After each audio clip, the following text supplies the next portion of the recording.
Hola, ¿cómo están? Bienvenidos a su clase de estrés y ansiedad. Me da mucho gusto poder compartir esta información con ustedes, que es súper relevante porque en realidad hoy el 70% de las visitas médicas están relacionadas con estrés. Se dice que el 43% de los adultos sufre efectos adversos del estrés en algún momento de su vida y sabemos que el estrés prolongado va a complicar todo lo que se ponga a su paso. Porque además sabemos que existen unas tapitas en nuestro material genético que se llaman telómeros, que el estrés acorta y conforme se van acortando, van dejando descubierto ese material genético y haciendo que sea más susceptible a daño y por lo tanto esto genera envejecimiento prematuro. Por lo mismo, vamos a hablar entonces del estrés. Pero ¿qué pasa con el estrés? Que normalmente tenemos esta idea, esta narrativa, esta historia de que el estrés es negativo, de que el estrés es siempre malo, de que el estrés nos impide movernos, de que nos lleva al médico y todo lo que ya les mencioné.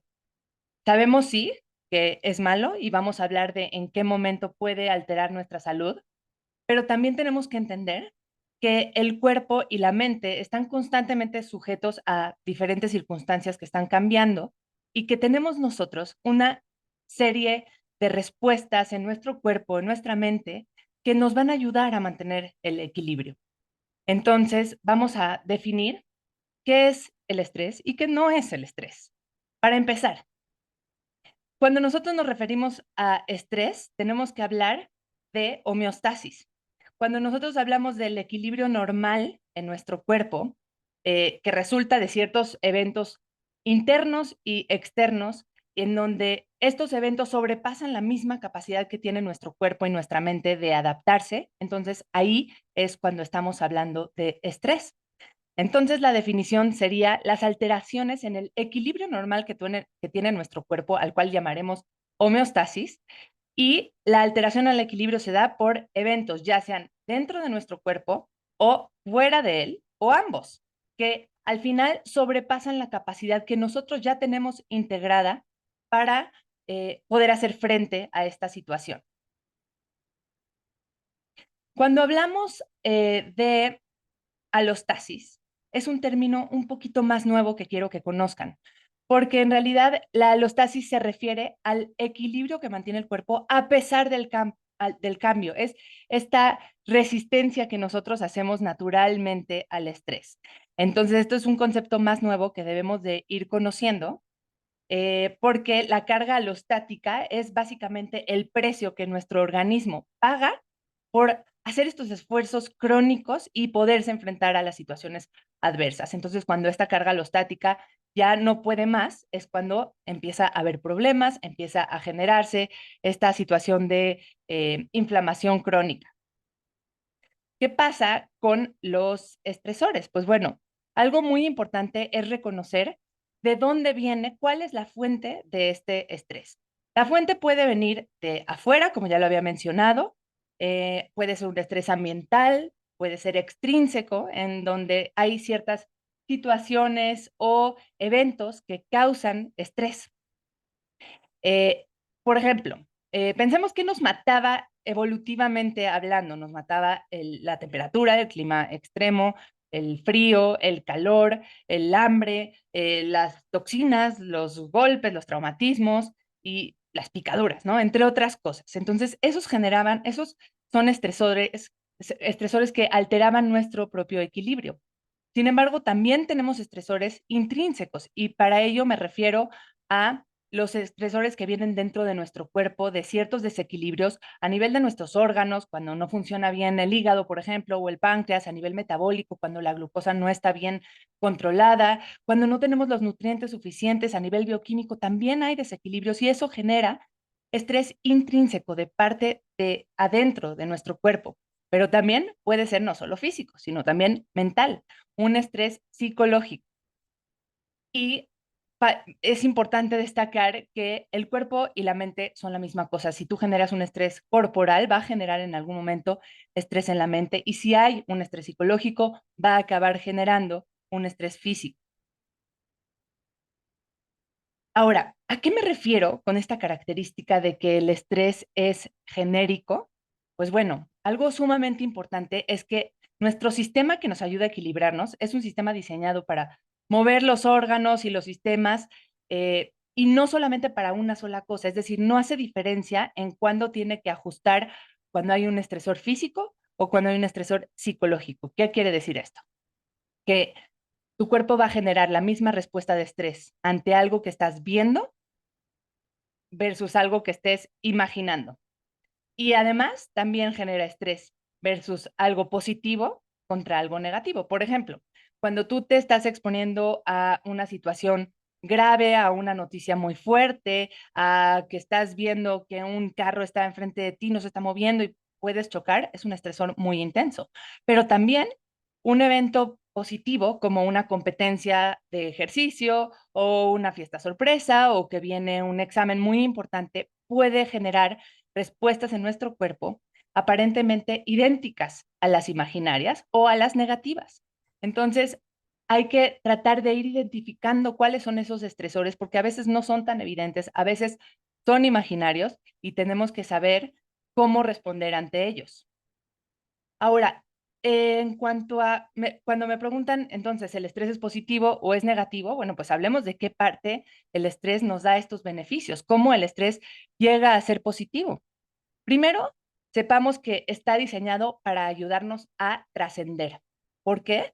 Porque siempre hemos estado expuestos a estrés a lo largo de nuestra vida. El ser humano antiguo se exponía a estresores en donde se iban a cazar algunos del grupo y de pronto nunca regresaban. Pues esto generaba un estrés psicológico importante de no tener idea a dónde está tu familiar, ¿no? O porque se avecinaba una tormenta y todas estas cuestiones han sido algo que está en nuestro sistema desde millones de años. ¿Por qué existe el estrés? Primero, nos permite mantener nuestra resistencia fisiológica mientras trascendemos al estresor. Y como les decía, lo primero a lo que nos ayuda es a vigilar que las amenazas que pudieran haber a nivel interno o a nivel externo. Entonces nos mantiene atentos. También nos ayuda a actuar, hace que nuestra memoria, nuestra atención, nuestra percepción, nuestra concentración vayan dirigidos directamente a aquello que nos esté estresando y que además se optimice, que sea incluso mejor que no estando estresados, el poder enfrentarte a una situación que genera estrés y además nos ayuda a sobrevivir físicamente hablando. ¿Por qué? Porque se prenden ciertas respuestas que en caso de que ese estresor llegue a nosotros y nos esté causando una herida o causando un problema, entonces vamos a activar estos mecanismos de supervivencia que nos van a permitir coagular más rápido, nos van a permitir crear inflamación, que es sumamente importante para poder reparar la lesión, para sanarnos y nos ayuda también a tener energía y a estabilizarnos después de que ha pasado el estresor. Entonces, ese mecanismo que tenemos integrado de estrés no es algo que está diseñado para destruirnos, es justamente el estresor que ni siquiera les digo, no tiene que ser físico. Si yo estoy imaginando un estresor, tengo una fecha límite que tengo que entregar cierta presentación, cierto trabajo, este estresor puede ayudarme a enfocarme, a lograr las cosas, el mismo deseo de hacerlo bien, a ejecutar y a lograr. De hecho, dicen, hay quien dice que el estrés es la droga inteligente o el nootrópico, este suplemento para tu atención y tu concentración, el más importante. ¿Por qué? Porque te ayuda a enfocarte, siempre y cuando sea un estresor concreto, sea un estresor corto, que no te sobrepase. Ahora, ¿qué pasa en cuanto a si es bueno o malo? La conclusión sería, pues como dice Paracelso, depende de la dosis. Como muchas cosas en esta vida, un poquito no es malo, mucho o mucho tiempo sí.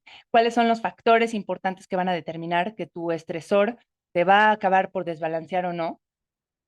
Primero, el qué tan frecuente te estás exponiendo a este estrés, qué tan intenso es y qué tan duradero, qué tan continuo, qué tanto se queda o se va.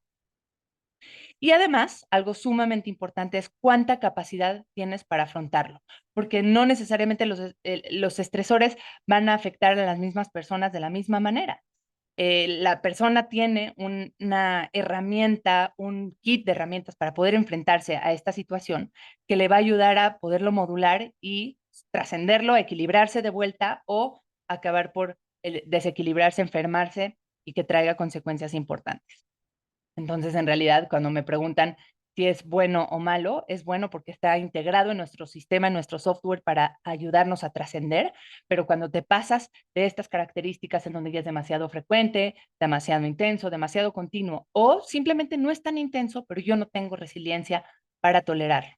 Y es justamente esta parte de la resiliencia la que nos va a ayudar a trascender y la que sí podemos manipular a nuestro favor. Primero, antes de hablar de estas estrategias de cómo poder controlar mejor nuestro estrés, vamos a hablar de cómo reconocerlo, porque aunque pareciera algo obvio, hay muchas cuestiones un poquito más sutiles que pudieran estar afectando la forma en la que nosotros vivimos algunos síntomas que al final pueden ser estrés prolongado. A nivel físico, vamos a ver que el estrés puede causar desde dolores de cabeza, desde alterar nuestro sistema inmunológico, de entrada, cuando es físico agudo, te está ayudando a liberarte, te está ayudando a trascender esta infección. Pero también cuando estamos hablando del hígado, si tú estás buscando trascender algo, necesitas aumentar la cantidad de energía que tienes disponible y para eso existe la glucosa. Y el hígado libera insulina y glucosa para que puedas actuar.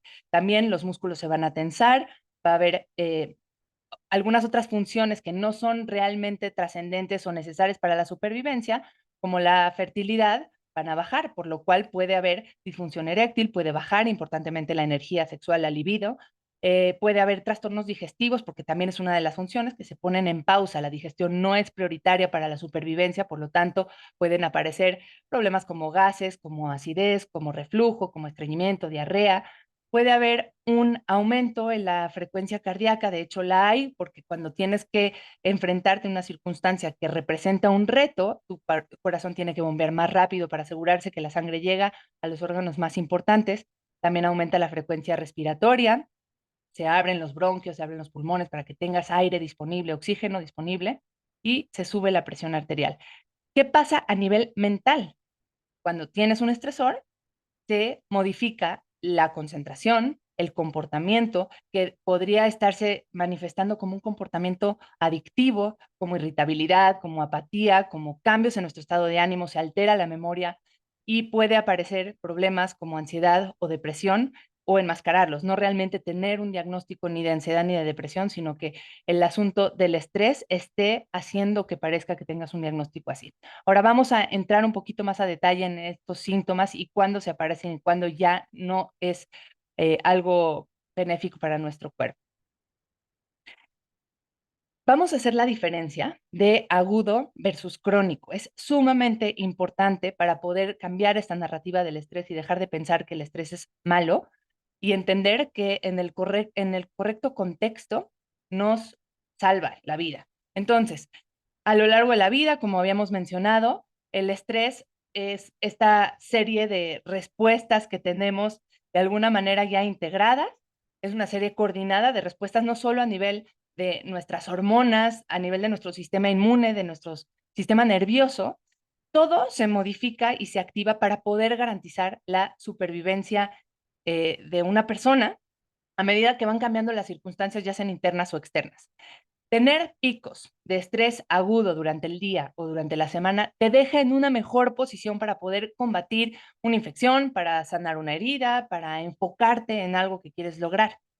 Sin embargo, esta respuesta de lucha o huida es algo que nos dejó la evolución y que lleva cientos de miles de años, tanto en humanos como en otros animales, desarrollándose para que tenga un papel importante en nuestra vida y que al enfrentarse al terror de 2 o 3 minutos o es un estresor corto de vida o muerte, pues normalmente acababan o escapando o atacando y pasaba y continuaban con su vida normal. El sistema funcionaba increíble, ayudaba a la vida primitiva, sobre todo en África, en donde estaban expuestos a animales salvajes, a situaciones muy extremas, o a una amenaza física, ¿no? Realmente. El problema también es que, como les decía, cuando viene una dificultad imaginada, como hablar en grupo, como presentar, como estar en cualquier situación de preocupación, en una enfermedad, en un problema económico o laboral, cualquier cosa que nosotros percibamos como una amenaza seria, Esto puede, y sobre todo, que no sintamos que tenemos la capacidad para manejar esa situación. Esto tiene el potencial de activar nuestra respuesta de lucha o huida, esta respuesta de fight or flight, que me van a escuchar repetirla muchas veces. Esta respuesta puede activarse y no necesariamente llegar a una fase de resolución. Entonces, permanecer constantemente alerta y el hecho de que el organismo se mantenga en ese estado y ese estrés permanente hace que se dejen a un lado otros procesos fisiológicos que sí son fundamentales, como reparar los tejidos, como digerir, como la reproducción, como la creatividad, y se ponen a un lado y entonces se empieza a alterar también el equilibrio interno, esa homeostasis que habíamos mencionado. Se empiezan a desgastar los tejidos, por tanto que tienen que estar activando el sistema de alerta, lo cual quiere decir que no es tanto el estrés lo que nos mata, sino nuestra reacción o nuestra poca capacidad de enfrentarnos a él. Ahora, ¿qué pasa con el estrés crónico? Cuando nosotros estamos eh, ante una situación grave, ¿no? Imagínate que te encuentras, vamos a verlo en el hombre antiguo, ¿no? Encontraba un tigre de frente y entonces, ¿qué pasa? Que aumentaba ciertos niveles de hormonas, como la insulina, como la glucosa. eh, Piensa que estás en lucha o huida, entonces o te vas a poner a luchar con esto que está enfrente o te vas a escapar. Para ambas necesitas que tu cuerpo te responda. Va a activar todo el proceso de inflamación. En caso de que tengas una herida, vas a coagular súper rápido, vas a llevar las células del sistema inmune que te van a ayudar a sanar esa herida, va a aumentar tu frecuencia cardíaca, como les mencionaba, para que tu corazón pueda bombear sangre a los músculos, a los órganos vitales, va a aumentar tu frecuencia respiratoria para que puedas oxigenar más, y vas a dilatar las pupilas para que puedas tener una visión en túnel y enfocarte en tu presa. En cambio, algunas funciones que no son tan trascendentales en ese momento de supervivencia, como la digestión y la reproducción, se van a poner en pausa por un momento. Ok, esto suena muy bien cuando tienes que luchar o huir, pero si esto se mantiene activo mucho tiempo, fíjense por favor en esta columna de estrés crónico, cómo empieza a desgastar los órganos, las mismas reacciones que tienes de estrés agudo, si las mantienes, empiezan a desgastar. ¿De qué manera? Por ejemplo, si tienes un aumento en la frecuencia cardíaca, un aumento en la presión arterial, pues vas a empezar a tener sintomatología cardíaca, puede predisponerte a infartos, a hipertensión, porque los vasos sanguíneos están cerrados para poder bombear a todo el cuerpo, pero si se mantienen así, entonces está sujeto a la hipertensión. Si, por ejemplo, tienes un aumento de la insulina y la glucosa, entonces a largo plazo, pues vas a tener posible resistencia a la insulina, acumulación de grasa visceral, que causa mucha inflamación, grasa en el centro del cuerpo, cerca del abdomen, y además todo esto te predispone a padecer más diabetes. Cuando el desgaste muscular sigue prolongado, pues empiezas a tener pérdida del músculo. Cuando el sistema inmune te ayudó de inicio a estar activado, puede llegar a detonar enfermedades autoinmunes o infecciones. Cuando se inhibió el sistema digestivo, a largo plazo lo que ocurre es que entonces puede haber síndrome de intestino irritable o vivir con síntomas digestivos porque como tienes prendido el sistema de estrés agudo, el sistema de lucha o huida, entonces tu digestión nunca funciona como debe. También ocurren contracturas, envejecimiento, como lo mencioné al principio, y si el sistema de alerta está activo todo el tiempo, pues ¿cómo vas a descansar? Es completamente opuesto a lo que necesitas para dormir bien, por lo tanto empiezan a manifestarse problemas en el sueño, en la atención, en la concentración y en todo tu tema cognitivo. Ahora, vamos a hacer la diferencia del sistema de lucha o huida versus qué pasa cuando ya ocurrió el riesgo, cuando ya pasó. Hay un libro muy interesante de Robert Sapolsky, que es un autor que dice, el título del libro se llama ¿Por qué las cebras no tienen úlceras? Y en realidad se está refiriendo a que cuando las cebras están en la sabana corriendo por su vida porque viene persiguiéndolas un león, están en completo estado de alerta. Su sistema simpático, que así le vamos a llamar y ahorita vamos a especificar un poquito más, el sistema de lucha o huida está activo, prendido, y entonces todo esto le va a activar las reacciones que acabamos de mencionar, va a aumentar su respiración, va a aumentar su frecuencia cardíaca, se va a inhibir su digestión, va a dilatar sus pupilas. Perfecto. Ahora, ¿qué pasa cuando el león ya cazó a una de las cebras y el resto de las cebras se queda ahí? Algo fascinante ocurre.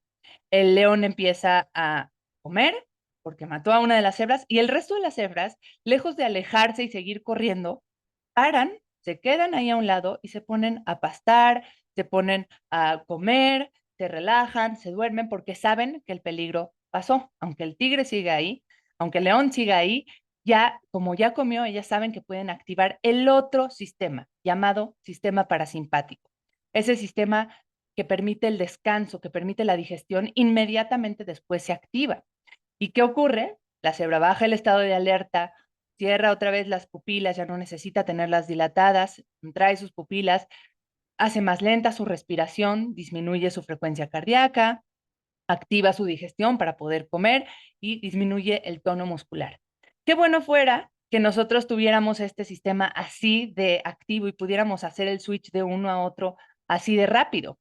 El problema es que nosotros ni lo hacemos y que además el trauma o el estrés psicológico derivado de una circunstancia puede mantener al sistema de lucha o huida activo, incluso cuando la amenaza ya no esté presente. Vamos a ver cómo funciona el sistema de estrés, cuáles son las fases que nosotros tenemos incluidas para poder reaccionar a este sistema de alerta y poder hacer frente a toda esta situación. Este sistema se describió hace un tiempito por un científico llamado Hans Selye y lo que describió él es cómo nuestro cuerpo responde al estrés en diferentes etapas y tiene trascendencia porque ahora vamos a ver que yo puedo identificar en qué fase del estrés me encuentro y qué tanto ya estoy entrando en una fase de agotamiento o de resolución. Entonces, la primera fase es una fase de alerta, en donde todos nuestros recursos se movilizan para hacer frente a la situación, para hacer frente al estresor o a lo que esté ocurriendo. Entonces, como todos los recursos se movilizan, hay una baja y después empieza a elevarse las hormonas, el cortisol, la adrenalina y todas las hormonas de estrés que ahora veremos para poder hacer frente y resistir ese estresor en la fase 2 de mantenimiento. Entonces, aquí nos enfrentamos, toleramos, dependiendo de cuántos recursos tengamos para poder tolerar esto. Y en la tercera fase de respuesta al estrés, en la fase de agotamiento o resolución, vemos cuánta reserva tuvimos. Si las reservas se depletaron, si ya no tengo con qué más hacer frente a esta situación, entonces voy a entrar en una fase de agotamiento. Si tuve suficientes reservas, entonces se va a resolver, se acaba el estrés y vuelvo al estado de homeostasis. Ahora, ¿cómo puedo reconocer cuáles son los síntomas que aparecen en cada una de las etapas del estrés? Al principio, cuando estoy alerta, a lo mejor no hay mucha sintomatología. Después, en la fase de mantenimiento, en la fase 2, cuando estoy elevando las hormonas para estar alerta y luchar o huir o lo que vaya a ocurrir con ese estresor, entonces tengo una elevación del cortisol, que es la hormona del estrés. Ahora veremos más adelante cómo funciona, pero se eleva. ¿Y esto qué hace? Que tenga ansiedad, que esté hiper, que esté hacia arriba esta respuesta en donde voy a ver ansiedad, voy a ver una dificultad para apagar la mente, estoy dándole vueltas demasiado reflexivo, viendo las diferentes posibilidades que tengo de que las cosas salgan mal. Hay aumento de peso, hay hipertensión, hay alteraciones en la memoria, me puedo poner muy irritable, cualquier cosita me pone hipersensible, veo una luz y entonces me molesta y un ruidito también me molesta porque estoy hiperreactivo. En cambio, cuando yo estoy en la fase final, cuando ya está pasando a la fase de agotamiento, si es que no me estoy pudiendo hacer frente a todo esto, se refiere a un estado en donde el sistema nervioso ya se subactiva. Puede manifestarse en síntomas como fatiga, como cansancio, como falta de energía, como falta de motivación, y además como con una sensación generalizada de apatía, de falta de interés realmente. Entonces, pueden ver cómo una es hacia arriba, la otra es hacia abajo completamente, dependiendo de cuánto tiempo llevas lidiando con el estrés, cuántos recursos tienes, qué tan frecuente, qué tan intenso y qué tan continuo lo has tenido. Ahora, vamos a hablar de dos sistemas distintos que tenemos para responder al estrés, porque todas las estrategias que les voy a dar para poder hacer frente tienen que ver con uno o con el otro. Entonces, puede ser que reaccionemos ante el estrés con nuestro sistema nervioso, por medio de nuestros nervios, digamos, o puede ser que respondemos al estrés por medio de nuestras hormonas, por medio de un eje llamado ejes hipotálamo, hipófisis adrenal o hipotálamo pituitario adrenal, porque hipófisis y pituitaria se puede utilizar de forma indiferente. En inglés es el HPA, porque es como más se conoce y se conoce más como pituitaria. En español lo conocemos más como hipófisis. Y vamos a platicar de las diferencias de estas dos respuestas. Entonces, cuando respondemos con el sistema nervioso, primero, vamos a hacer diferencia entre el sistema simpático y parasimpático, como ya lo había mencionado previamente. Vamos a meternos un poquito más profundo en esto porque es sumamente importante que entendamos cómo funciona. ¿Por qué? Porque se puede hackear y porque vamos a hablar de los suplementos, de los herbales, de las estrategias que hacen para poder intervenir y modular esta balanza que tenemos del sistema nervioso. Entonces, el sistema nervioso es un sistema involuntario, se llama sistema nervioso autónomo porque es de alguna manera automático. Son funciones en el cuerpo a las cuales no tienes que poner atención y ocurren, como por ejemplo tu frecuencia cardíaca, tu presión arterial, la digestión, la respiración, el metabolismo, la digestión. Tú todo eso no tienes que pensar en eso, no tienes que pensar en qué temperatura debes de tener, es algo que funciona ya en tu cuerpo de manera innata. Entonces, ¿qué ocurre con este sistema nervioso autónomo que tiene dos vertientes? Puede actuar luchando o huyendo con el sistema nervioso simpático o puede actuar con el sistema de descanso, de relajación, de calma con el sistema nervioso parasimpático. Tienes que activar o una vía o la otra según las circunstancias en las que te estás enfrentando. Esta interacción natural entre estos dos sistemas permite que nuestro corazón responda también ante esas diferentes necesidades o situaciones. Ahora, vamos a hablar un poquito más del simpático. El sistema nervioso simpático, entonces decíamos, es el sistema de lucha o huida y es sumamente importante que lo sepamos porque a lo largo del curso lo vamos a estar mencionando cuando hablemos de sueño, cuando hablemos de alimentación, cuando hablemos de ejercicio. Tenemos que tener cuidado de tener siempre este balance entre el estado simpático y el estado parasimpático. El sistema simpático, entonces, decíamos que activa el corazón, acelerando la frecuencia cardíaca, aumentando la presión arterial, dilatando las pupilas y demás. Sabemos que actúa en el sistema respiratorio, aumentando la frecuencia en la que respiras. Actúa en el sistema hormonal, aumentando la insulina y la glucosa para poder hacer frente a esa amenaza. Va también a interrumpir o a bloquear las funciones que no son vitales en ese momento, como la función digestiva, reproductiva, todo esto que ya les había mencionado previamente. Entonces, cuando tú estás en una etapa de mucho estrés, cuando terminas esa etapa de estrés, típicamente ya baja de alguna manera el sistema de alerta y tiendes ya a enfermarte porque ya no hay tanta protección antiinflamatoria como lo que teníamos al inicio, sino que ya tu cuerpo ve la oportunidad de sacar sus recursos y reparar. Entonces, nosotros necesitamos tener picos de adrenalina, picos de cortisol y después bajar para poder activar el sistema parasimpático, que es el que nos va a ayudar a reparar todo aquello que se hizo cuando se activó el sistema de estrés.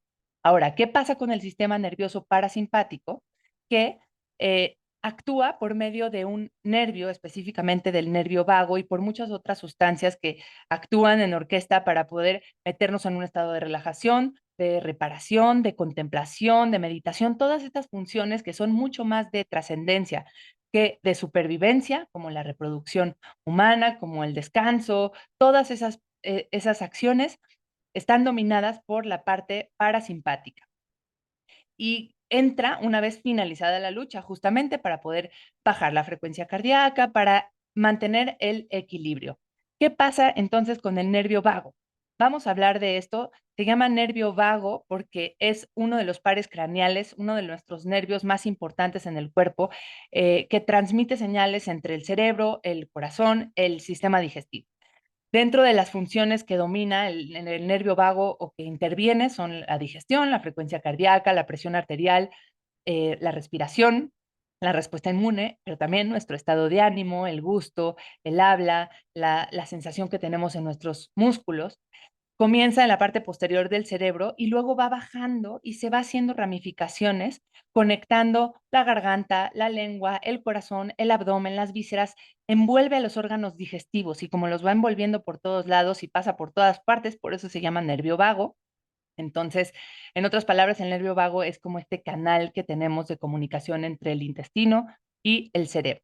Como les decía, este es el responsable de activar la respuesta parasimpática.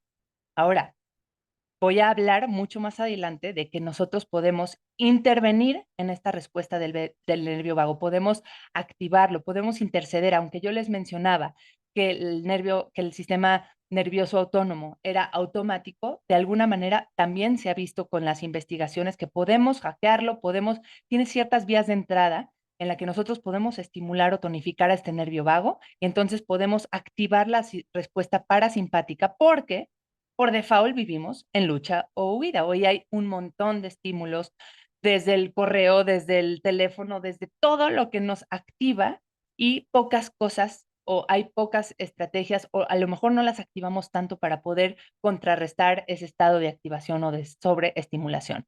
Ahora, ¿qué pasa con este otro sistema? Les decía que el sistema nervioso autónomo es aquel que se encarga de la cuestión nerviosa, ¿no? De los nervios tal cual, y es una respuesta muy rápida también. Pero tenemos otro sistema que nos ayuda con el estrés y que también podemos hackear de alguna manera, que es el eje hipotálamo pituitarias adrenales, que es el eje más hormonal que nos ayuda a lidiar con la situación. ¿Qué pasa con este eje? El estrés de manera fisiológica, cuando hablamos del eje, primero, cuando hay un estímulo estresante, hay una parte específica de tu cerebro llamado hipotálamo, que es este centro integrador el centro de monitoreo que tenemos de las sensaciones, que tiene ciertos receptores en el cuerpo, receptores de temperatura, de dolor, de presión, de la concentración que tienes de electrolitos en el cuerpo.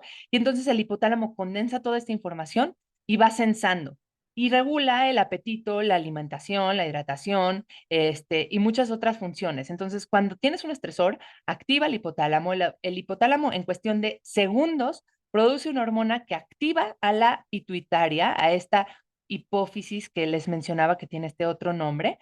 Y la hipófisis rápidamente, estoy hablando de en menos de 30 segundos, se comunica con las glándulas suprarrenales. Las glándulas suprarrenales son unas glándulas en forma de frijol ubicadas encima de los riñones, pequeñitas pero importantísimas. Y adentro de las adrenales, de estas glándulas, se producen sustancias sumamente importantes en diferentes partes de las adrenales. Por una parte se producen sustancias llamadas catecolaminas, que son adrenalina y noradrenalina, ¿sí? Estas me parece que son mucho más conocidas por ustedes porque son neurotransmisores que por medio de impulsos nerviosos, por medio de los nervios, lanzan información al cerebro y lanzan información al cuerpo para poder actuar de forma rápida. La forma de impulso nervioso es mucho más rápida que la forma hormonal que ahora les voy a platicar. Entonces, nuestra respuesta rápida al estrés es por medio de la adrenalina. Y después tenemos también que las adrenales producen cortisol, y aldosterona y andrógenos y otras hormonas, pero ahora nos vamos a concentrar en el cortisol, porque esta hormona es la que se va a liberar no por los nervios, sino por la sangre, y es una respuesta un poquito más lenta, es la hormona principal del estrés, el cortisol, y son acciones que son fundamentales las que hace para conservar nuestra vida. El problema está cuando tenemos un exceso de este cortisol, cuando la liberación de cortisol a largo plazo es dañina porque produce todos esos síntomas que les mencionaba del estrés crónico, y además disminuye bastante la capacidad que tenemos de resistencia y desgasta al organismo. Entonces, como pueden ver aquí, la adrenalina y noradrenalina es la respuesta rápida, el cortisol es la respuesta del estrés más crónico y el que es responsable del desgaste cuando nosotros no podemos apagar esta respuesta de alerta. Entonces, en nuestros dos sistemas que tenemos para enfrentarnos al estrés, tenemos el sistema nervioso simpático, el sistema autónomo, acuérdense, y el sistema hormonal, que es el sistema del eje HPA. La diferencia está básicamente que uno activa una parte de las adrenales que está en el centro de las adrenales que se llama la médula, el eje HPA va a activar más a la parte externa de las adrenales, segregando otro tipo de sustancias. El sistema simpático va a segregar adrenalina. La adrenalina va a ser la respuesta un poquito más rápida, la que nos va a hacer actuar inmediato, y el cortisol va a permitir y a sostener esta fase de mantenimiento del estrés para poder tolerar. El sistema nervioso simpático es la respuesta de estrés agudo, el eje HPA, el estrés crónico, este es a corto plazo, el eje HPA es mucho más la respuesta que te sostiene a largo plazo. Y así vamos a ver cómo el sistema simpático tiene efecto principalmente en tu corazón para responder, el eje del cortisol va a afectar principalmente al sistema inmune. Este te va a ayudar a movilizar rápido y este a mantenerte alerta y sostener. Es básicamente como si fuera el sistema simpático, una inyección de estrés de respuesta rápida y mientras que el eje HPA es más como un goteo lento de estrés que vas sosteniendo y vas adaptándote más poco a poco.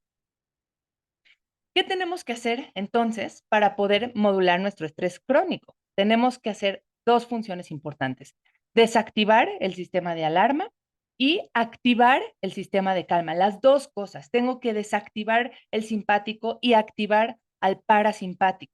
Entonces, todo esto que les acabo de mencionar hasta este momento, toda la parte teórica, tiene que ver con la parte práctica, porque entre más entendemos cómo funciona, más me apego a las recomendaciones porque entiendo cuál va a ser exactamente el efecto que tiene caminar descalzo o hacer una meditación, porque entiendo que estoy activando al sistema parasimpático, porque si entiendo cómo funciona, también reconozco cómo se siente en mi cuerpo. Y entonces, ya viene la parte práctica en donde vamos a entender cómo desactivar este sistema de alarma y lo que les voy a recomendar es estas 4 estrategias. Primero, cuando yo estoy en alarma y quiero que mi cuerpo tenga información de que las cosas, de que ya se fue el león, ya no está aquí, ya no está presente, ha pasado el riesgo y podamos apagar esa alarma, necesito darle de entrada horarios predecibles, que mi cuerpo sepa a lo que se está enfrentando, que sepa a qué hora vas a comer, a qué hora vas a tomar agua, a qué hora te vas a ir a dormir, a qué hora vas a hacer ejercicio.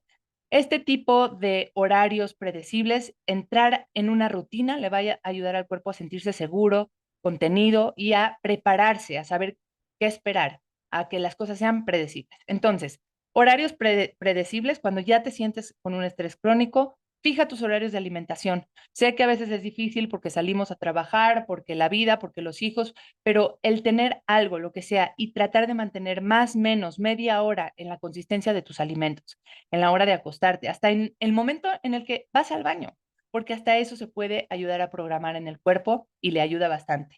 También tener rutinas predecibles en donde por lo menos la de la mañana levantarte y la rutina de antes de dormir son fundamentales para que puedas desactivar ese sistema de alerta, en donde yo controlo la luz que estoy recibiendo. Cuando ya me siento muy estresado, lo mejor es bajar los estímulos, bajar la luz, bajar el ruido o poner algún ruido que a ti te relaje específicamente, controlar la temperatura para no estar en ninguno de los dos extremos si es que esto es factible y evitar también los excesos. No es el momento, cuando te sientes en un estrés crónico, de meterte a los hielos, ni de meterte al sauna, ni de correr una carrera larga. Es el momento de contener y de dar todo lo que el cuerpo necesita, incluido el control de la glucosa, que vamos a hablar más adelante, en donde vamos a ver cómo el estar subiendo y bajando la glucosa en la sangre, que normalmente así es, nuestro cuerpo cuando comes carbohidratos, cuando comes proteína, sube la glucosa para poder tener energía,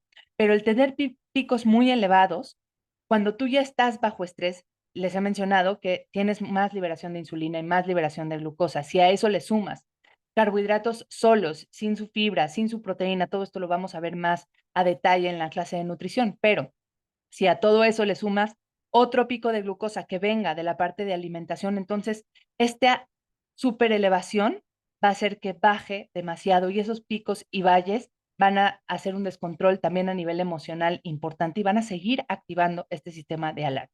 Entonces, tener controles y mantener mesetas en nuestra glucosa va a ser fundamental. Otra vez, todo esto lo vamos a ver mucho más a detalle más adelante. Y entonces ya les decía yo que tenemos que desactivar la alerta y activar la calma. Claro, por medio de nuestro estilo de vida o lifestyle, por medio de nuestro sueño predecible, 7 a 8 horas de sueño por lo menos, alimentación adecuada, controlando las emociones, que todas son clases que vamos a ver más adelante, pero hoy específicamente me quiero concentrar en estas prácticas que van a ayudar a que activemos y que tonifiquemos a nuestro nervio vago. Y les voy a dejar estas 5 estrategias que me gustaría que vayamos implementando poco a poco a lo largo del curso. Hablaremos de meditación, respiración, gratitud, earthing o grounding o tocar la naturaleza y la capacidad de vibrar. Entonces, hablando específicamente de meditación primero, quisiera mencionar que, claro, que todos cuando hablamos de meditación nos imaginamos esta postura, ¿no? Y tenemos como esta idea clara. Pero no siempre meditar se ve así. Primero entendamos que por meditación tenemos un objetivo específico, ¿sí? Es un objetivo en donde lo que queremos es poner atención a lo que estamos haciendo, poner atención, redirigir nuestro pensamiento, ya sea a la respiración o aquello que te ancla, a un conteo, a tus pensamientos y, lo más importante, sin juzgarlos. Y todo esto ayuda a crear como un mayor estado de conciencia y a poder elegir realmente cuáles son los pensamientos que quieres cultivar en tu cuerpo. Entonces, en realidad el objetivo de la meditación es estar consciente, ya sea de tu respiración, de tu cuerpo o de tus pensamientos, sin juzgarlos. No es el hecho de no pensar en nada, como mucha gente tiene como esta conciencia de la meditación es poner tu mente en blanco o no pensar en nada. Me parece que no es exactamente real o no es certero, porque, a ver, si bien meditar puede verse así como lo están viendo en esta imagen, meditar también puede verse así. Puede verse como estar escuchando algo, como estar caminando, como estar presente, observando algo en plena conciencia. Entonces, vamos a ver a detalle cuáles son las cosas que tenemos que hacer para realmente entrar a un estado meditativo, porque la meditación puede ayudarte a reducir la hormona del estrés, el cortisol, y cuando tú bajas el cortisol, automáticamente permites que las demás hormonas se puedan balancear. Entonces, meditar puede ayudarte a balancear tus hormonas. Si meditas, se sabe que la digestión va a mejorar y la comida va a digerirse y absorberse mejor. Hay cientos de estudios demostrando de los beneficios que tiene la meditación y una de ellas es que libera una sustancia llamada BDNF o factor neurotrófico derivado del cerebro, que se sabe que además de bajar los niveles de cortisol y de estrés, baja la ansiedad, baja la inflamación y baja la tasa con la que se van degenerando las neuronas. Entonces, se mantiene el cerebro joven.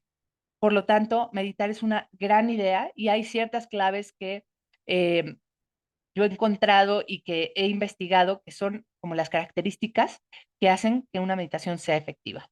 La primera es, pensemos en una máquina de escribir, como cuando estás escribiendo, se va y se va recorriendo y tú la tienes que regresar para volver a escribir, ¿no? Entonces, estas cuatro claves de la meditación empiezan por claro que tu mente se va a ir. Lo normal es que tu pensamiento se desvíe. A todos nos pasa, pero en la medida en la que eres capaz de cacharte desviándote y regresando tu pensamiento al momento presente, a lo que estés escuchando, a tu respiración, a tu cuerpo, a lo que haya funcionado como ancla, que es lo que tienes que escoger para regresar a ello, entonces esto te va a permitir entrar en conciencia. Yo me parece lo más fácil utilizar como ancla tu respiración, observar de vuelta tu respiración o tu cuerpo y tu entorno. Entonces, no es que no se vaya la mente, sino qué tan rápido la logras regresar. En la medida en la que tú vas practicando, vas a darte cuenta que te tardas más en desviarte, te quedas más en el momento presente o regresas más rápido a tu respiración. Otro punto sumamente importante es la narrativa, el cómo te hablas cuando estás intentando esto. Tenemos que tratar de ser amables con nosotros mismos y no juzgarnos demasiado duro si te desviaste y llevas 10 minutos ya papaloteando en otro planeta. El punto es, logré regresar. Y esa narrativa de lo estoy haciendo bien y cada vez lo haré mejor, va a ser lo que me puede enganchar en este hábito. Otra cosa súper importante es no tener expectativas. Se sabe que la meditación ayuda incluso cuando tú no sientas ninguna mejoría evidente. Le ayuda a tu presión arterial, le ayuda a tu frecuencia cardíaca. Entonces, no tienes que tener ninguna expectativa, no tienes que lograr nada, simplemente ser consistente y repetir, repetir, repetir hasta que cada vez sea más fácil, cada vez sea más automático en ti y te sea más natural. Una vez que ya tienes esto, hay ciertos tips que quiero darte y son, primero, ¿cuánto tiempo? Pues en realidad hay estudios que dicen que desde 5 minutos tienen efectos positivos en el cuerpo. Yo te diría que empieces por el mínimo, pero que estés dispuesto a sostener por un tiempo considerable, por lo menos hasta que sientas que se hace más automático. Con respecto al lugar, Lo mismo, ¿en qué lugar podrías hacerlo todos los días? En un lugar en donde te sientas cómodo, simplemente que no sea un lugar en donde sea más factible que te quedes dormido, ¿no? Yo puedo meditar en la cama porque lo hago al despertar y porque sé que no me voy a quedar dormida, pero si esto empieza a ser un problema, entonces elige otro espacio en donde te sientas cómodo y no te distraigas fácilmente. Y por último, escoge cuál va a ser esta guía o este canal que te conecta más. Si eres una persona muy auditiva, que tienes este aprendizaje muy de escuchar, entonces probablemente te funcione una guía de meditación por medio de una aplicación o con una grabación que te puede ir centrando. Este es mi canal, para mí este es el más fácil, es el que más me conecta y cuando yo me encuentro distrayéndome o pensando en las cosas de la rutina del día, en mis estresores, lo único que pido a mi mente es regresa a escuchar lo que estabas escuchando. Y en ese momento presente es donde empiezas a entrar más fácil en estados meditativos, en donde empiezas a relajar y activar el sistema parasimpático. Si eres una persona más visual, podrías estar viendo una vela. Si eres una persona más táctil o más inquieta, podrías estar haciéndolo incluso caminando, siempre y cuando la conciencia regrese a lo que estás haciendo. Tenemos otra estrategia excelente que es la respiración. La respiración tiene la capacidad de activar nuestro sistema parasimpático para aquellas personas que no conectan con la parte de meditación, que no se sienten listas, que están empezando en cualquiera de estas estrategias. Esta yo les diría que es la más fácil para empezar a implementar. ¿Por qué? Porque es muy difícil calmar a la mente con la mente. A la mente es mucho más fácil llegarle por medio del cuerpo, por medio de la respiración, de algo más tangible, de algo más práctico. Si yo te digo cuando estás estresadísimo, ya, no te preocupes, no te estreses. Muchas veces esto lo único que hace es que te estreses peor y te sientas más enojado y más irritado. Si por el contrario, tú al cuerpo le das otro tipo de canal, información de calma, como la respiración, puede ser sumamente importante y efectivo. Tenemos dos alternativas aquí que han sido probadas bastante buenas y con muy buenos resultados. Una es la respiración 4-7-8, en el cual lo importante de la respiración es tener la exhalación mucho más larga y pausada que la inhalación. Entonces, veamos, en la respiración, primero tienes que hacer una inhalación de 4, sostener 7 segundos esa respiración y luego exhalar lento, profundo y por la boca en 8 segundos. Haciendo un ejemplo, hagámoslo juntos. Entonces, cierras tus ojos, te concentras en la respiración, inhalas en 4, sostienes la respiración 7 segundos, 4, 5, 6, 7 y exhalas lento y profundo por la boca.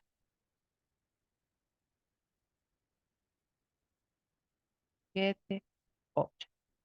Y de esta manera, cuando tú exhalas mucho más tiempo del que inhalas, activas directamente el nervio vago y activas el sistema parasimpático, lo cual da información a tu cerebro de que es momento de relajarse y de estar a salvo. Ahora existe otro tipo de respiración que se llama suspiro fisiológico, que es un patrón de respiración que se descubrió desde los años 30, pero que ha sido recientemente investigado como una gran herramienta en tiempo real para poderte enfrentar a situaciones de crisis o situaciones estresantes agudas. Implica hacer una doble inhalación seguida de una exhalación lenta por la boca. Esto automáticamente al hacer una inhalación y luego hacer otra más te ayuda a expandir bien los sacos alveolares, los sacos de los pulmones, a llenarlos de oxígeno, bajar el dióxido de carbono, que es el que nos mantiene agitados, y después exhalar lento y profundo y hacerlo entre 2 y 3 ciclos o hasta 10 ciclos si quieres. Esto puede ser una gran estrategia. De hecho, lo que hace este tipo de respiraciones simula la respiración de un niño cuando se está calmando después de hacer un berrinche. Ubican a estos niños que después de llorar muchísimo hacen, que es este suspiro que estamos escuchando, a eso, eso simula. Entonces, ¿cómo se hace? Inhalo profundo, inhalo un poco más y exhalo lento y por la boca. Y lo mismo, esa exhalación es el doble de larga que la inhalación. Y esto automáticamente ayuda al sistema nervioso a relajarse. Ahora, hablemos de la gratitud. La gratitud me encanta como estrategia porque mucha gente la hace y ni siquiera sabe que la está haciendo. Cuando nosotros metemos y elegimos los pensamientos que queremos y elijo pensamientos de agradecimiento, de calma, de todas aquellas bendiciones por las que estoy agradecido en mi vida, automáticamente también activo el sistema parasimpático.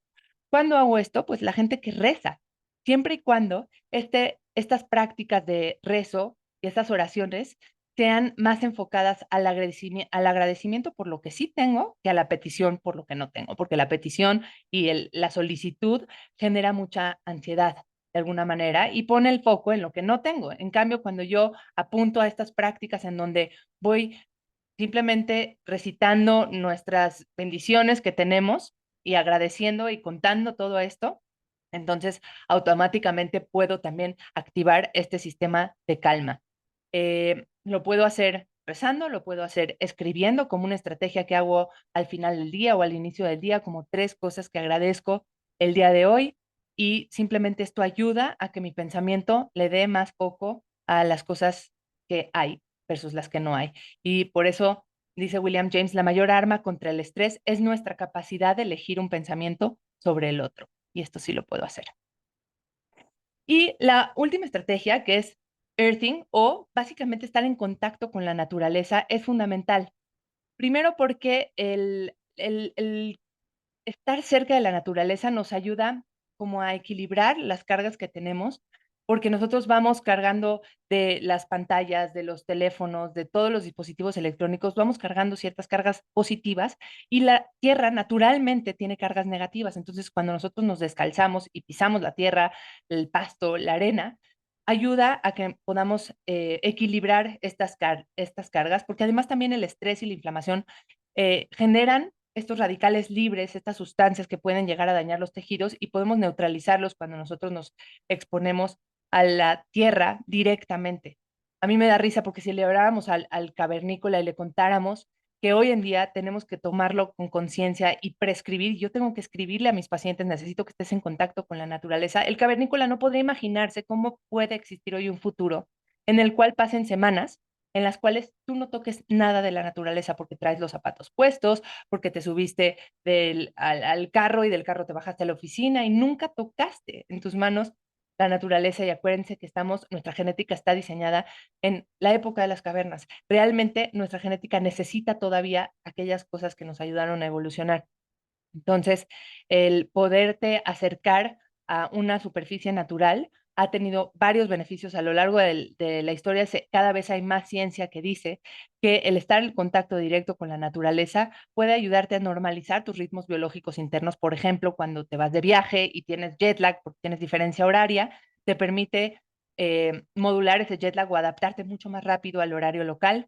También sabemos que puede controlar la inflamación, reducir el estrés, mejorar la calidad de sueño, aumentar tus niveles de energía y mejorar la presión arterial.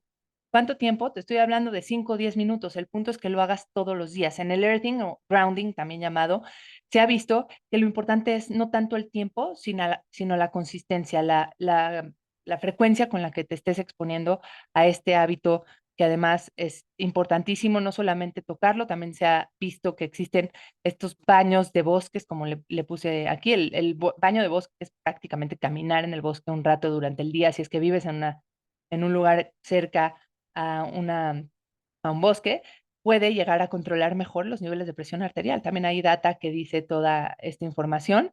Entonces, como les decía, es más efectivo cuando es un hábito a largo plazo que cuando lo aplicas solamente de vez en cuando. Y bueno, situaciones que pueden llegar a mejorar con el grounding, la fatiga crónica, el insomnio, la inflamación crónica. Y la última estrategia que quiero hablar es vibrar. Y suena muy hippie esto de decirles, no hay que vibrar y vibremos todos juntos. No, en esta ocasión me refiero a una situación literal. Cuando nosotros vibramos la garganta, como les mencionaba, el nervio vago pasa por ahí. Entonces, si yo vibro la garganta de cualquier manera, el nervio vago se estimula y entonces activa el sistema parasimpático. Por eso, aquellas personas que hacen cantos con OM en una yoga, el vibrar la garganta estimula el nervio vago y por eso esto llega a ser relajante. Si no te late hacer cantar OM o no sientes que es algo que puedes integrar a tu rutina, podrías cantar o podrías tararear. Cualquier cosa que haga vibrar tu garganta va a ayudar a estimular.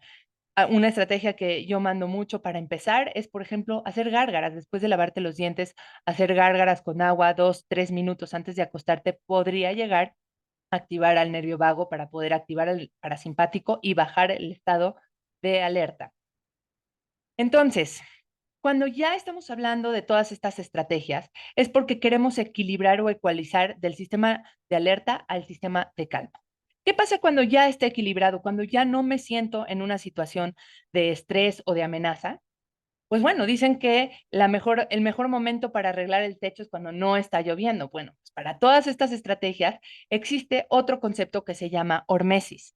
La hormesis es prácticamente la posibilidad de que como seres humanos activemos ciertos estresores, que nos demos ciertas dosis pequeñas controladas de estrés que pueden llegar a ser beneficiosas porque inducen en tu cuerpo una respuesta protectora, porque activan al cuerpo y su capacidad de protección. Acuérdense que lo que hacía que nos desajustemos en el estrés era tener un estresor muy frecuente, muy intenso, muy duradero y tener poca capacidad de enfrentarlo.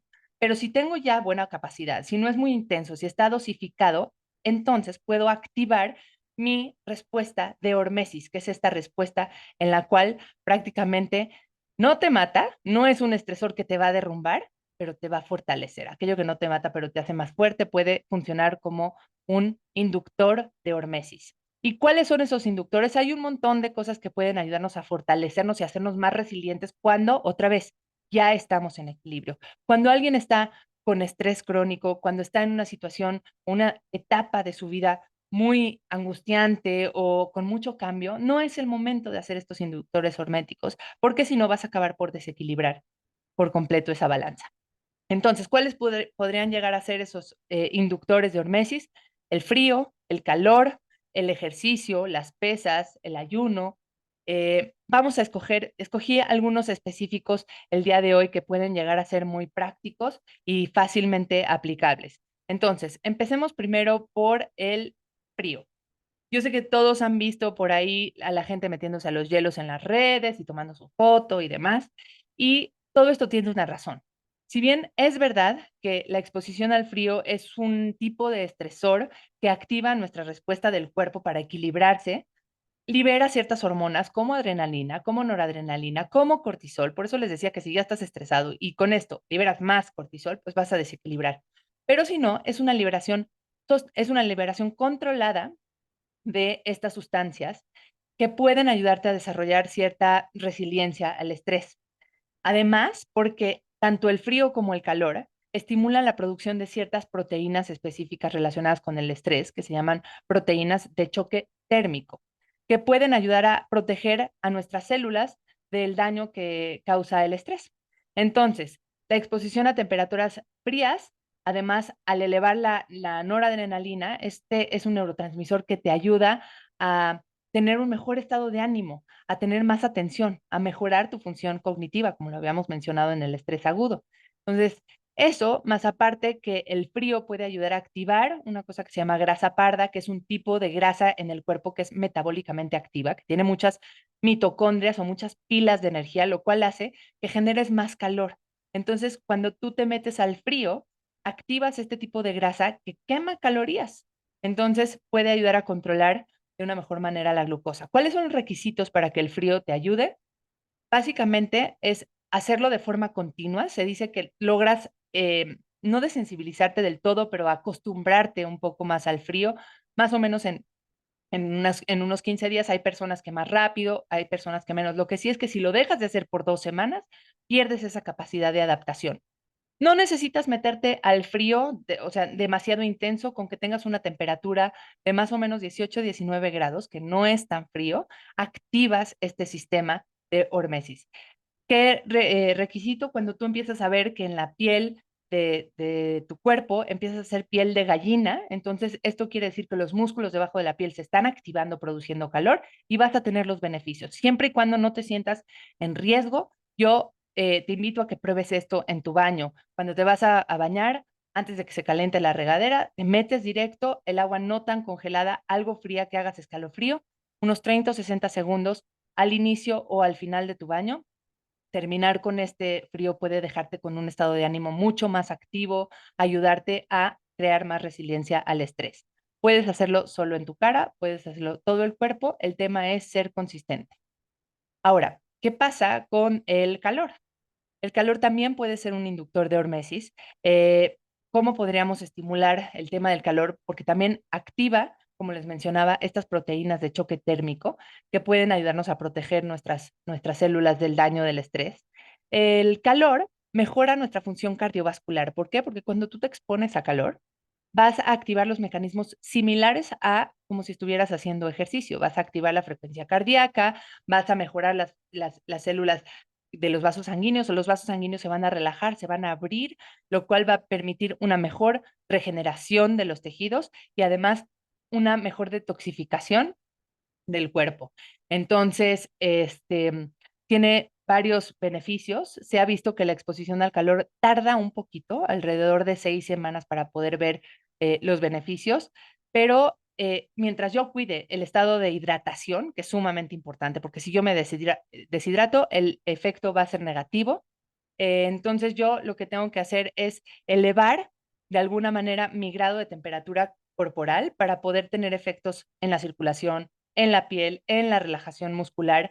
Se dice que una temperatura arriba de 40 grados puede ser óptima para mejorar la salud cardiovascular. Esto estoy hablando de que puede ser también incluso en una tina, ¿no? En donde la temperatura de la tina esté por arriba de los 40 grados, puede ayudar a producir incluso una regeneración en nuestras células del cerebro.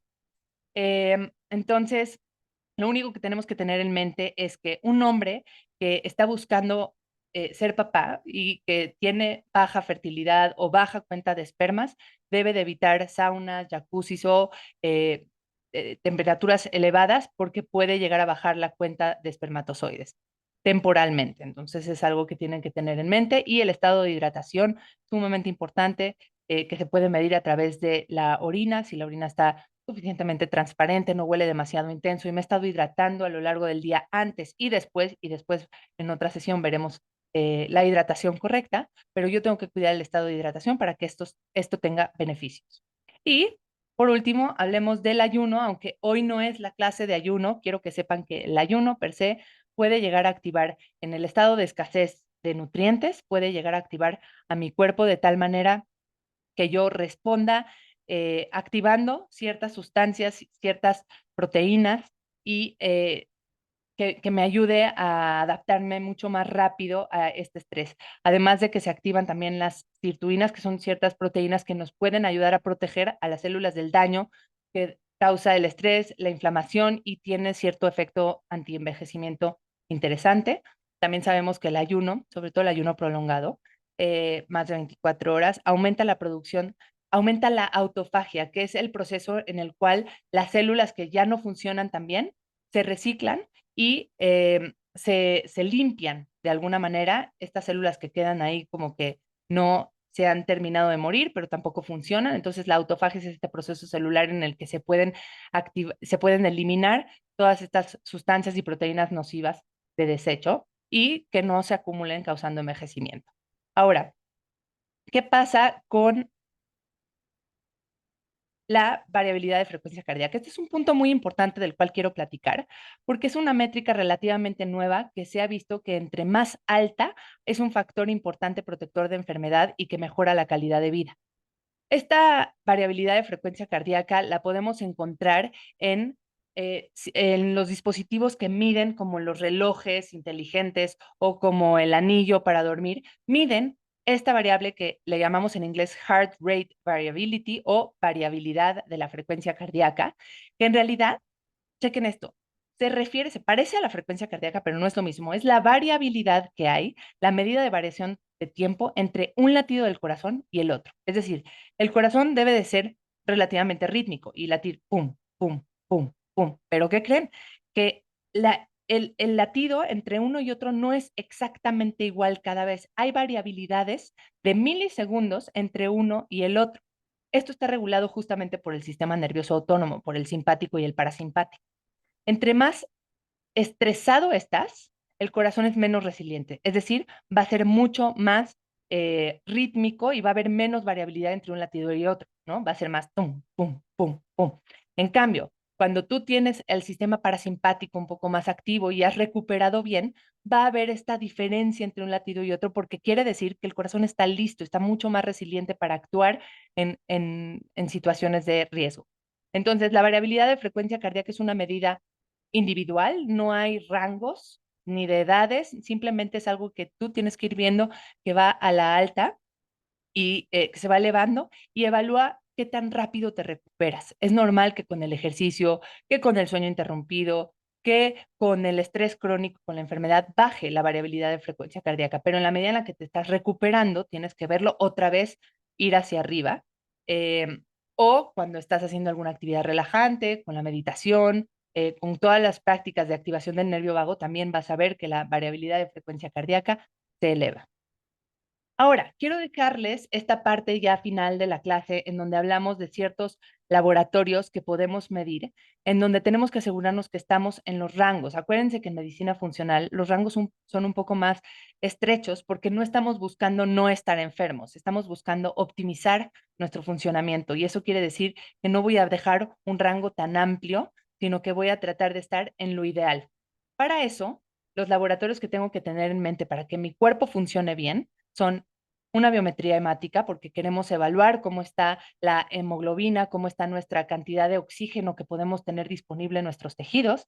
Quiero ver cómo está, por ejemplo, una química sanguínea para hablar de la glucosa, del colesterol, para ver qué tanto se ha elevado, ¿no? Todo esto. Voy a hablar de la hemoglobina glucosilada, que si bien tendremos una sesión específica hablando del laboratorio, si no me voy a meter hoy mucho en esto, la hemoglobina glucosilada es la glucosa que he tenido en promedio en los últimos 3 meses y que se ha ido caramelizando o pegando en los tejidos. Entonces es bastante fiel de cómo han estado los niveles de glucosa, no un solo día, el día que me la medí, sino en los últimos 3 días. Otro nivel muy importante es saber cómo está mi vitamina D, porque si la vitamina D no es suficiente, de hecho óptima, nuestros niveles de estrés no se van a poder controlar tan buenos. Y por más que yo esté haciendo earthing y meditación y respiraciones, si no tengo suficiente y óptima mi vitamina D, entonces no voy a poder controlar también esto. Se piden en el laboratorio, todo esto es en sangre, relativamente fácil, niveles de 25 OH vitamina D3, que es niveles de 25 hidroxivitamina D3, y mido hierro y ferritina porque también es sumamente importante. Si yo no tengo suficiente hierro en mi sangre y en mis tejidos, es difícil que pueda llegar a controlar el estrés, igual que la vitamina B12, que el magnesio, que es fundamental para el estado de relajación, y de hecho yo puedo también medir cómo está mi cortisol, del cual hemos hablado un montón. La primera hora en la mañana es importante que si vas a medirte tu cortisol sea no más de 1 hora después de haberte despertado, de preferencia antes de las 8 de la mañana y sin haber hecho ejercicio para que sea confiable. El DEA es también un andrógeno, una sustancia, una hormona que nos indica cuál es el estado del estrés, si es algo agudo o es un estrés más crónico. Y ahorita les voy a platicar cómo es esto. Aquí les voy a dejar los resultados aproximados que tenemos de laboratorios. Acuérdense que todo esto sería conveniente que los vean junto con un profesional. Si es que algo de esto sale muy desbalanceado, es importante que vayas con tu médico y te diga qué tan desbalanceado está. Pero estos son niveles y rangos de laboratorio funcionales y es importante que los tengamos optimizados para poder crear la resiliencia de la cual hemos estado hablando. Pueden sacar una foto a la pantalla. Esto va a venir también en las notas, así que no se preocupen si ahorita no la están viendo con detenimiento. Ahora, ¿se acuerdan de esas fases que les hablaba en donde podemos tener el cortisol alto o el cortisol bajo según la etapa de respuesta al estrés en la que estás? Bueno, pues resulta que no solamente podemos saber cómo estamos en cuestión clínica, ¿no? Con mis síntomas, si estoy ansioso o estoy fatigado, sino que también puedo medirlo en mi sangre. Cuando yo estoy con mis estudios de laboratorio y me mido, por ejemplo, el cortisol y la DEA, que son la que les acaba de mencionar, al inicio, cuando yo estoy en una etapa inicial de estrés, puedo ver el cortisol elevado y también la DEA, están elevadas las dos. Sin embargo, si sigo con el estrés, yo empiezo a lidiar con esto y la DEA puede llegar a bajar un poco porque se está utilizando para poder hacer frente al estrés. Llega un punto en donde si los recursos empiezan a agotar y llego a la fase de agotamiento, entonces voy a ver bajo ya el cortisol, que se está agotando, que ya no hay buena comunicación de mi eje HPA y entonces las adrenales ya no están respondiendo también a esa comunicación del cerebro junto con las adrenales, y entonces baja la producción de cortisol y baja la producción de DEA, que si se acuerdan también les había mencionado que las adrenales producen glucocorticoides como cortisol, producen mineralocorticoides como aldosterona, que mantiene nuestra presión arterial y nuestro volumen de sangre, y también produce DEA, entonces, que es la precursora de hormonas sexuales como testosterona. Entonces, si llega a agotarse, va a haber obviamente una disminución en las hormonas sexuales, en la libido, en la motivación, en la creación de músculo, porque no tengo esta hormona precursora.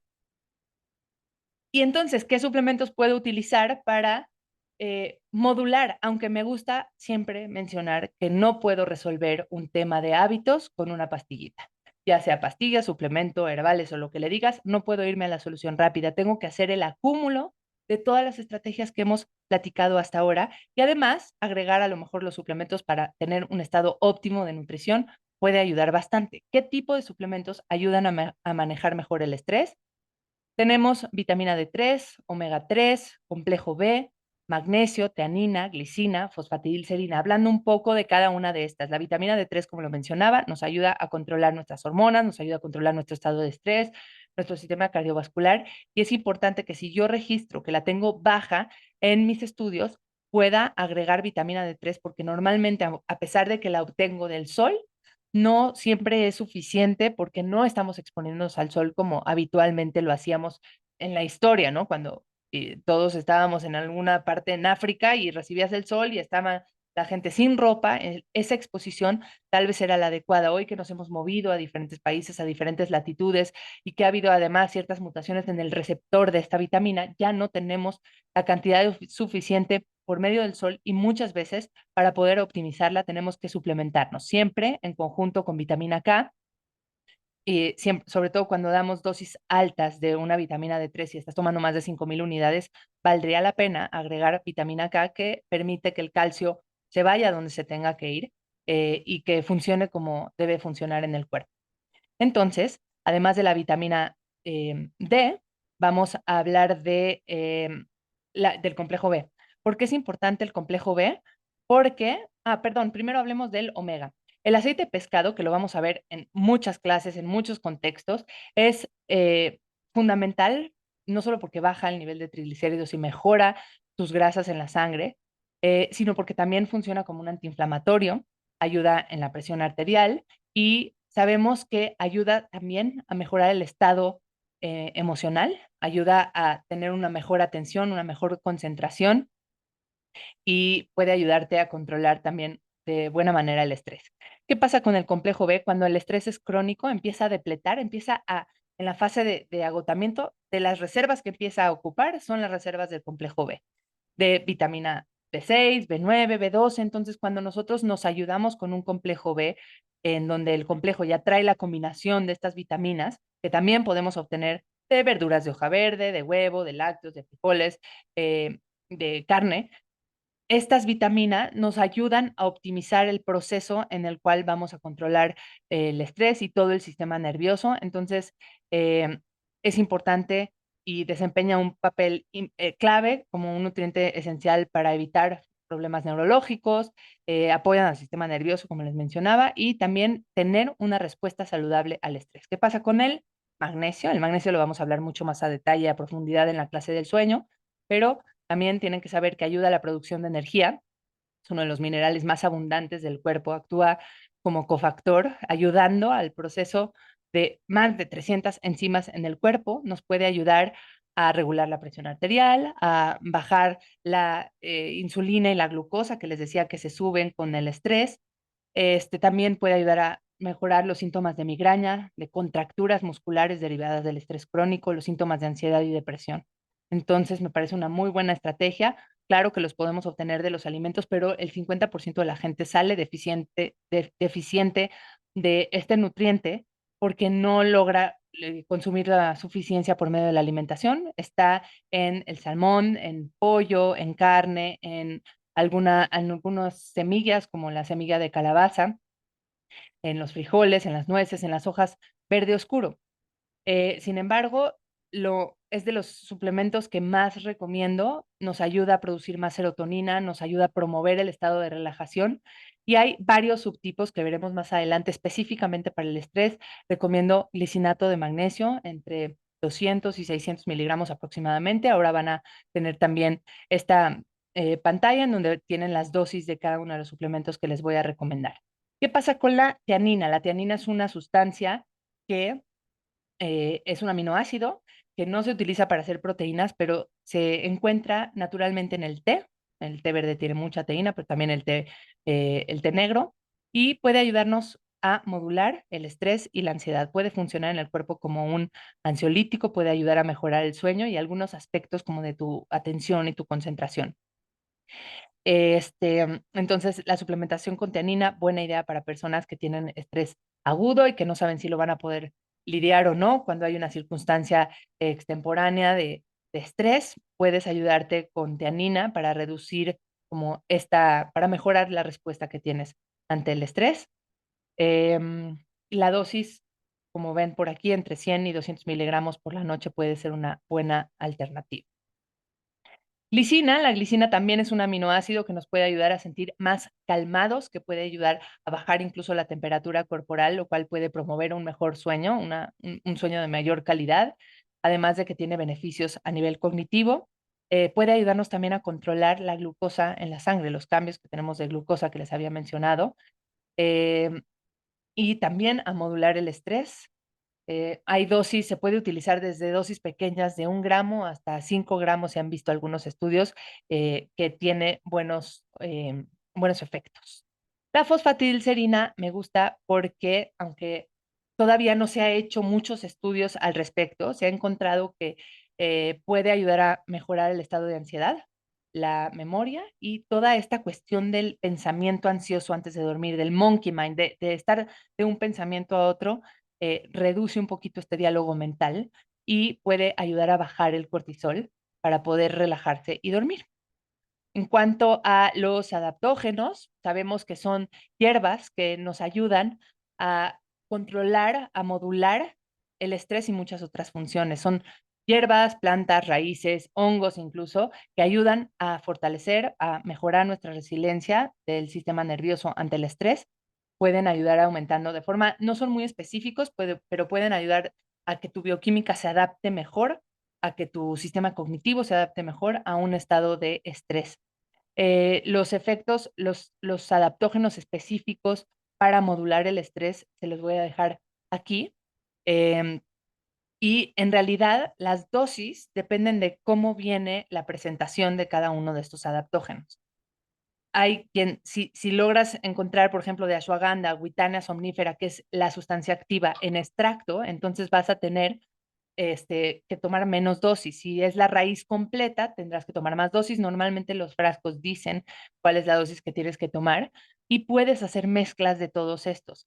Ashwagandha, reishi, tulsi o albahaca silvestre, rhodiola, licorice, son algunos de los adaptógenos que te van a ayudar a enfrentarte a estas situaciones. Casi todos se pueden utilizar en todas las etapas menos licorice o regaliz, que ayuda más en la última etapa del estrés. Cuando ya el cortisol lo ves bajo, meter regaliz puede ayudarte a modular y a elevar el cortisol. A mí me gusta mezclarlo con rodiola, que me parece una muy buena alternativa para poder sentir un poquito más de energía en la mañana. La ashwagandha lleva utilizándose en la medicina ayurvédica hace un montón de tiempo. Se puede utilizar para el sueño, para el estrés, para la ansiedad. Es para este estado como de estar muy cansado, pero también ansioso a la vez. Justo para eso puede ayudar, para la agitación mental que podemos llegar a sentir. Entonces tiene propiedades antidepresivas, propiedades antiestrés, sobre todo cuando lo combinas con vitamina C, y puede funcionar como un calmante. Igual reishi y tulsi, que son el reishi, un hongo específicamente que puede ayudar a tranquilizar un poco la mente y el cuerpo. Y les decía que las mezclas también son muy útiles porque potencializan, hacen una sinergia y te ayudan a modular mucho mejor el estrés. ¿Qué pasa con los herbales? Pues hay poca, no todos los herbales tienen mucha evidencia, pero en realidad estos sí han mostrado tener efectos positivos. La manzanilla o camomila es una sustancia que tiene apigenina, que es un alcaloide que puede ayudarnos a activar GABA, que es uno de los neurotransmisores que nos ayudan a sentirnos más calmados. El té de manzanilla puede además funcionar como un antiespasmódico para cuando hay cólico y puede calmar.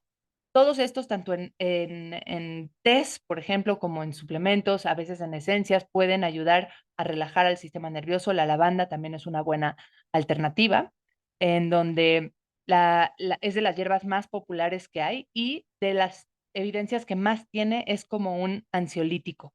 Mejora el estado de ansiedad, mejora la calidad de sueño y en algunos estudios también los síntomas de depresión.